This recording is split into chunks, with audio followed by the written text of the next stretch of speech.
किसान मजदूर मोर्चा SKM non political के लीडरशिप और सामने बैठे जुझारू साथी मेरी माताएं और बहनें, आज हमें लंबा अरसा यहाँ शंभू बॉर्डर खनौरी बॉर्डर के ऊपर बैठे हो गया। बहुत तरीके की समस्याएं हमारे सामने आई, चाहे वो सरकार से टकराव की बात है 13 तारीख को, चाहे वो 21 तारीख को टकराव की बात है, चाहे उसके अंदर हमारे 400 से ज्यादा साथी इंजर्ड हुए, चोटें आई, 5 साथियों की आंखें चली गई और एक हमारा साथी सुखान शहीद हो गया। और मौसम 50 टेम्परेचर तक रहा और भी दिक्कतें समस्याएं आई, लेकिन जब सरकार ने हमारे बीच में ही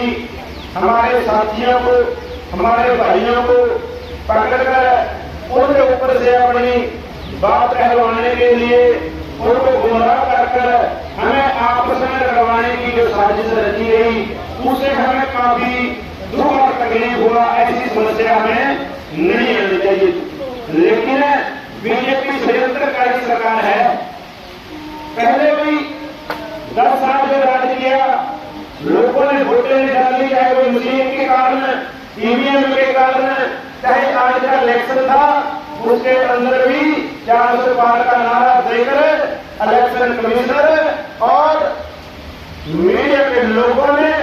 इनको सत्ता में लेकर आने का काम किया। ये षड्यंत्रकारी लोग सामने से नहीं लड़ते। जब हमने सत्र साहब नौजवान साथियों की जाने गवाई, आंखें चली गई, लेकिन फिर सरकार ने षड्यंत्र रचा और बीजेपी के लोग जो पैसे वाले हैं उन्होंने और कुछ साथी लालच के अंदर सत्ता के जिन लोगों को गांवों के गुरुद्वारों के अंदर मत्था टेकने का भी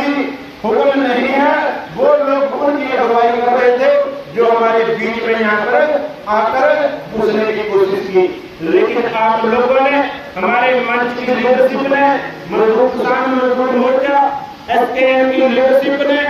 मिलकर उनको जहां सहन भी किया, वो उधर करना चाहते थे हमारे साथियों, लेकिन मंच के सामने बैठे जितने हमारे किसान बुजुर्ग और मेरी खासकर माता और बहनों ने जो भूमिका निभाई, वो पूरी दुनिया ने देखी कि ये आंदोलन करने वाले लोग कितने संयम से बैठे हैं, कितने बढ़िया तरीके से अपनी बात को रख रहे हैं। और जो लोग हमें उकसाने आए, जो लोग हमारे साथ लड़ाई करने के लिए आए, हमारे मंच को उन्होंने कब्जा करने की कोशिश की, लेकिन आप लोगों ने बड़े बढ़िया तरीके से उन लोगों को सहन में किया। किसान साथियों, हमारी जो डिमांडें हैं वो पूरी आवाम की डिमांड है, वो अकेले किसान की नहीं है, वो अकेले मजदूर की नहीं है। 150 करोड़ की आबादी की लड़ाई लड़ने वाले आप लोग हैं। हमने MSP क्रांति का कानून क्यों मांगा? MSP हर साल लेते कहते हैं MSP है रहेगी, जारी करते हैं कि हम MSP पर फसल खरीदेंगे। अब की बार भी इन लोगों ने बड़ा गुमराह करने की कोशिश की। देखो, मोदी ने MSP दे दी, अब तो आप लोगों को उठना चाहिए। लेकिन ये MSP 1965 से पहले की जारी होती है, लेकिन खरीदते क्या है वो भी हम सबको पता होना चाहिए। गेहूं खरीदते हैं 20-22%। अगर 101 क्विंटल गेहूं किसान पैदा करता है तो सिर्फ 21-22 किलो गेहूं सरकार खरीदती है। और जो धान है, गेहूं है, धान है, जीरी है, चौना, उसको सिर्फ 40% खरीदते हैं, बाकी 60% कहीं बाढ़ में जाए, किसान कहीं दे, कहीं रखे, MP के अंदर, UP के अंदर सड़कों के ऊपर पड़ी रहती है, खेतों के अंदर, जिसके अंदर 30-35% किसान की फसल अगर कोई काम नहीं होता वहीं पर सड़ जाती है। रही बात सरसों की दाल की, वो कितनी खरीदते हैं? 1 क्विंटल में से कोई पाइया, 1 क्विंटल में से 130 ग्राम, कहने का मतलब है 0.00113, कहीं से 130 ग्राम, कहीं 250 ग्राम, यानी कि नाम मात्र की फसलें खरीद कर और पूरी दुनिया को, पूरी आवाम को दिखाने की कोशिश की कि हमने तो किसानों को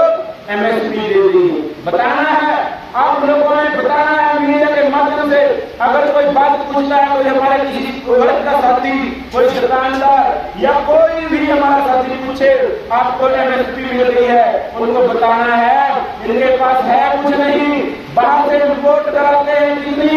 अगर 100 क्विंटल दाल की खपत है, 55% दालें बाहर से मंगाई जाती हैं, वो अडानी अवानी उसका व्यापार करता है, लेकिन किसान की फसल नहीं खरीदनी, और जो अडानी अवानी बाहर से खरीदेगा उसको हिंदुस्तान के बाजार में बेचना है, किसान कहीं पर भी चला जाए। इनको बोलना है, पूछना है, जो तेल देश के अंदर खपत होती है उसका 50% तेल बाहर से आता है, जिसकी क्वालिटी हमारे सरसों के तेल से, हमारे सूरजमुखी के तेल से, हमारे सोयाबीन के तेल से कहीं ज्यादा घटिया है, लेकिन उसके इंपोर्ट के ऊपर ड्यूटी नहीं लगाते, माफ करते हैं, और उनको बाजारों के अंदर कारपोरेट घराने अपने लेवल लगाकर बेचते हैं, और पूरी आवाम को जहां दूषित तेल खाने का इस प्रकार काम करती है, वही कारपोरेट घराने पर बढ़ने का काम सरकार मिलकर करती है, और 150 करोड़ की आबादी की लूट खुली करती है, लेकिन किसान को एमएसपी नहीं देना है, क्योंकि अगर किसान को एमएसपी दे दिया, किसान ने दाल भी पैदा करनी है, किसान ने सरसों, सूरजमुखी, सोयाबीन भी पैदा करनी है, लेकिन इनको वो बात गवारा नहीं। इन लोगों ने मिलकर, कारपोरेट घरानों ने और इन सरकारों ने मिलकर पूरी दुनिया की जेब लूट ली है। जैसे इन्होंने टेलीफोन को लूटा, टेलीफोन के माध्यम से लूटा, पूरे देश के अंदर बीएसएनएल का सिस्टम था, लेकिन मंडी को किराए पे दे दिया गैस को, स्ट्रक्चर सरकार का पैसा अंबानी के खाते में, रेलें सरकार की बेच दी अडानी को, पोर्ट सरकार के बेच दिए अडानी को, लेकिन पूरी आवाम के बारे में इन्होंने कोई फिक्र नहीं करना। इन्होंने हमें सांप्रदायिकता के, जात पात के बीच में लड़वाकर हमें गुमराह करना है, और इन लोगों को अपनी सत्ता बचाने के लिए ये लोग कामयाब हो जाते हैं। इसलिए हमारी जो लड़ाई है वो सबको समझाना है, जो मेरे दुकानदार है खासकर उन लोगों को समझाना है। आप लोगों के एक कस्बे में एक मॉल खुल गया, 1500 दुकान में वो जंदा लग जाएगा, आपके बच्चे वहां पर बिना वहां पर चौकीदार बनेंगे, मालिक दुकानों के नहीं रहेंगे। किसान को लाख तक लगेगा,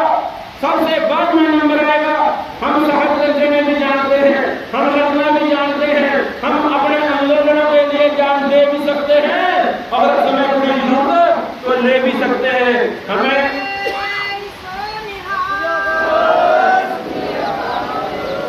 हमने सारा जो सिस्टम किसान और मजदूर के हक के ऊपर है, और हम बड़े खुशी खुशी होकर अनाज कम हो जाए, ज्यादा हो जाए, सरकार खरीदे ना खरीदे, व्यापारी खरीदे ना खरीदे, लेकिन लंबे समय से अपनी जमीन से जुड़कर अपने बच्चों को पेट पालने का काम कर रहे हैं। लेकिन ये व्यापारी साथियों से निवेदन है, जो आपकी ऑनलाइन शॉपिंग है वो आपको खत्म कर देगी, वो बड़े बड़े कारपोरेट घरानों का फायदा है, बड़े बड़े माल खुलेंगे। इसलिए सभी वर्गों को समझाना है, मेरा किसान, मेरा मजदूर कम से कम रेट के ऊपर दिहाड़ी कर इस देश का निर्माण किया मेरे मजदूर साथियों ने, और मेरे किसान ने, पूरे देश के 60-70 करोड़ किसान ने कम से कम रेट के ऊपर फसल बेचकर इस देश का जहां पेट भरने का काम किया, इस देश के निर्माण में सहयोग किया। उन लोगों के साथ ये धक्काशाही करने वाले लोग लंबे समय तक राज नहीं कर सके, क्योंकि पिछले किसान आंदोलन और अब के किसान आंदोलन ने पूरे देश के किसान को बता दिया कि हमारा दुश्मन कौन है। कारपोरेट घराने हैं, WTO है, जो कारपोरेट घराने हमारी लूट सरकारी लोगों के साथ मिलकर करते हैं। इसलिए मेरा किसान और मजदूर जागरूक हो चुका है। अब वो समय दूर नहीं है जब इन लोगों को हमारे हक के कानून बनेंगे। मैं बता देना चाहता हूं मेरे किसान साथियों, उन किसान साथियों को भी जो स्टेज पर आकर कहते थे हम किसान हैं, हम यहाँ के मजदूर हैं, मेरे किसान साथियों, मजदूर साथियों, आज तक के 75 साल के लंबे अरसे के अंदर जितने भी कानून बने किसान और मजदूर के खिलाफ और कारपोरेट घराने और कंपनियों के हक के कानून बने हैं। अगर इतिहास उठाकर देखो फिर हमारे साथ बात करना हमारा आंदोलन वाजिब है कि ये पॉलिटिकल है, कि ये किसी को षड्यंत्र में है। नहीं भाई, जो भी टेस्ट होता है, जो भी आंदोलन होता है, उस आंदोलन की मांगें बताती हैं कि ये आंदोलन है क्या, ये आंदोलन किसका है, किसका नहीं है। इस आंदोलन के अंदर डिमांड है मेरे मजदूर को 200 दिन का रोजगार मिले, कम से कम 700 रुपये दिहाड़ी मिले, मेरे देश के अंदर जो बिजली बिल लेकर आए हैं प्राइवेट उसको रद्द कर दिया जाए, नहीं तो डीजल पेट्रोल और टेलीफोन की तरह आप लोग बिजली के बिल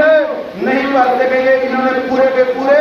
ग्रिड बेच लिए हैं, सेल पर लगा दिए हैं। इन लोगों ने टोल टैक्स लगाकर सड़कें बेच दी हैं, इन लोगों ने रेलवे बेच दी है। आप देख लेना 2014 में टिकट रेलवे का क्या था और 2024 में क्या है। इसलिए ये पूरी आवाम की लड़ाई आप लोग लड़ रहे हो, आप लोगों को सल्यूट है और फक्र है हमें अपने किसान मजदूर मोर्चा के लीडर साहबानों के ऊपर, फक्र है हमें एसकेएम नॉन पॉलिटिकल के लोगों के ऊपर, जिन लोगों को पूरी दुनिया बोलती थी इलेक्शन के समय ये लोग कहाँ जाएंगे। कोई हमें आरएसएस का कहता था, कोई हमें बीजेपी का कहता था, कोई हमें आप पार्टी का कहता था, लेकिन आप लोगों ने अपनी मौजूदगी यहाँ पर दिखाकर, यहाँ पर लंबा संघर्ष चलाकर सब लोगों की जुबानें बंद करने का काम किया। और आज पूरे किसान, पूरे लोग, पूरी मीडिया कहती है अगर मोदी 400 तक नहीं पहुंच सका उसका बड़ा कारण किसान आंदोलन है। आप लोग बधाई के पात्र हैं, हम जीत के नजदीक हैं, संयम बनाने की जरूरत है। सभी किसान सबके लिए अपील है जब वो अपना कामकाज उनका समाप्त हो जाए, जो धान के फसल लगाने का, उसके बाद और जितना भी समय मिले सभी किसान साथी यहाँ पर ज्यादा से ज्यादा पहुंचकर सभी वर्गों के लोग इस आंदोलन को मजबूत कर कारपोरेट घराने और कारपोरेट घरानों द्वारा बिकी हुई सरकारों के खिलाफ अपनी आवाज को बुलंद कर हम अपनी जीत निश्चित करेंगे। इतनी बेनती करते हुए खीमा का जांच कर वाहिगुरू जी का खालसा, वाहिगुरू जी की फतेह।